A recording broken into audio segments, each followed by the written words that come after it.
Wow, the Raiders got tossed up. The AFC powerhouse Buffalo Bills weren't having it after losing to the New York Jets in Week 1. The Bills went in the prohibited favorite, and sports media didn't give the Raiders a shot. I gave them a shot, but the sports media was right. The Raiders were nothing but a get-right game for the Bills in Week 2. Everything they struggled with against the Jets in Week 1 was fixed for the Raiders in Week 2. Either that or the Raiders aren't that good at what they were good at last year and what we thought they were going to be good at this year. Was it one bad game? Was it the Bills waking up at home after dropping the opener on the road? There are more questions than answers about the Raiders right now. On offense, I'm starting to see the Raiders aren't running the ball as well as they did last year. Josh Jacobs was the NFL's leading rusher last year and rushed for 144 and 109 yards on the Broncos and averaged 5.1 and 4.5 yards per carry. In Week 1 against these same Broncos, he rushed for 48 yards on 2.5 yards per carry. I thought that was an aberration and they would get going against the Bills, who just gave up 172 yards rushing to the New York Jets in Week 1. However, the Bills shut the Raiders' running game down even more than the Broncos did. They held Jacobs to -2 yards on 9 carries. The Bills are tough against the run this year, just like they were last year, but so were the Broncos. It just didn't matter how good the opposing team was against the run. The Raiders were just going to run the ball and run the ball well regardless last year. What in the world happened to the Raiders' running game to where all of a sudden it doesn't work anymore? It's basically the same offensive line, save for left guard Greg Van Roten, and he's much better than Alex Bars, whom he replaced. Can the Raiders get their running game together soon? A big part of why the Raiders are having a hard time running the ball is the disappointing play of quarterback Jimmy Garoppolo. I'm not sure he would throw the ball deep if his life was threatened, so opposing defenses stacked the box. Receiver Davante Adams ran down the field wide open on multiple occasions, and Garoppolo didn't even look his way. Hunter Renfrow was open deep a couple of times too, but nope. Opposing corners were able to get good breaks on those short routes too because they have no fear of getting beat deep. Last year the Raiders ran the ball, and when opposing defenses crowded the line of scrimmage, they went deep to Adams off of play action. Garoppolo's money off of play action. He threw the ball deep very well in 2019, the last time he played a full season. However, he looked scared to throw the ball deep down the field. In Week 2, he squeezed one into coverage 5 yards down the field for an interception. If you're going to squeeze the ball into coverage, you got to do that 50 yards down the field, not 5. Make it worth the risk. How long will it take Garoppolo to be sure of himself enough to throw the ball deep again? Last year, when middle linebacker Denzel Perryman was healthy, the Raiders were good against the run. As a matter of fact, they were still good against the run when Divine Diablo slid over and replaced him. It was when he got hurt that the Raiders were no longer good against the run.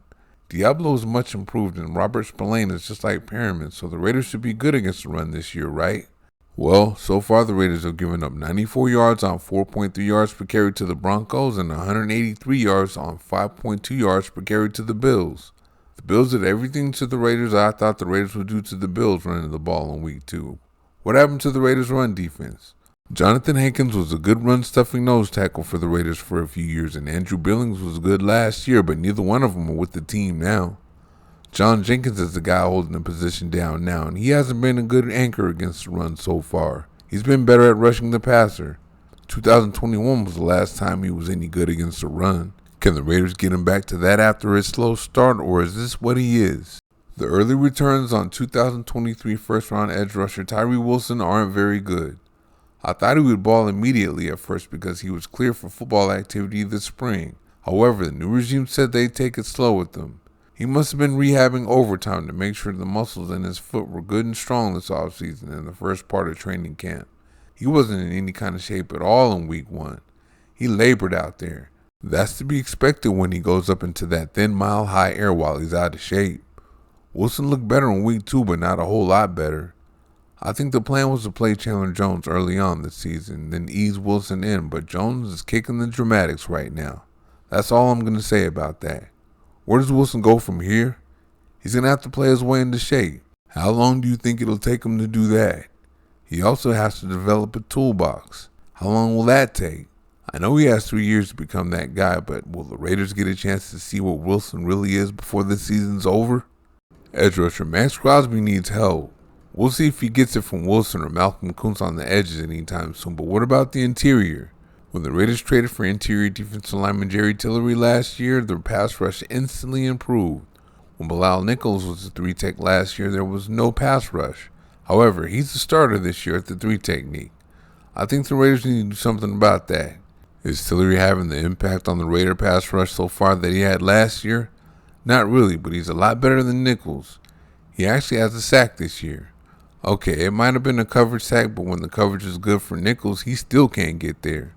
The Raiders obviously need a better pass rush from the interior, and Tillery's the best bet to give them that. They have to help Crosby rush the passer, or they won't win a lot of games this year. Have you seen the things they're doing to him? He's getting double teams, triple teams, held, putting a full Nelson. If Tillery can start drawing double teams like he did last year, Crosby can eat. Do you think he'll get back to that this year? I'm sorry, but all this brings us to question the new regime, both schematically and in personnel. On offense, it was beautiful to see the Raiders throw deep down the field when opposing defenses put 8 or 9 in the box. They made teams pay with all the big chunk plays and long touchdowns. Secondaries were then scared to death of Adams and backed everyone up so the Raiders could run the ball again. You had to choose one because you can't stop both with the same type of defense.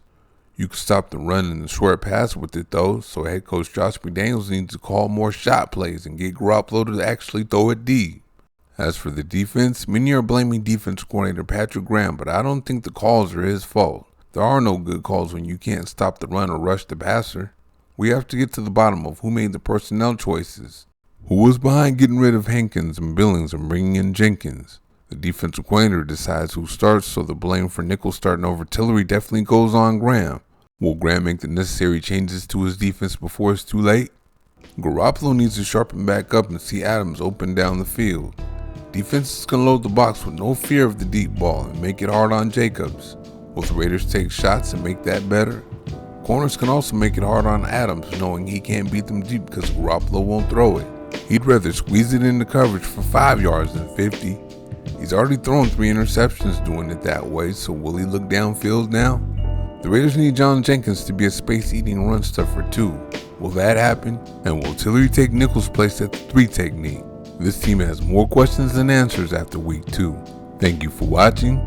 See you next time.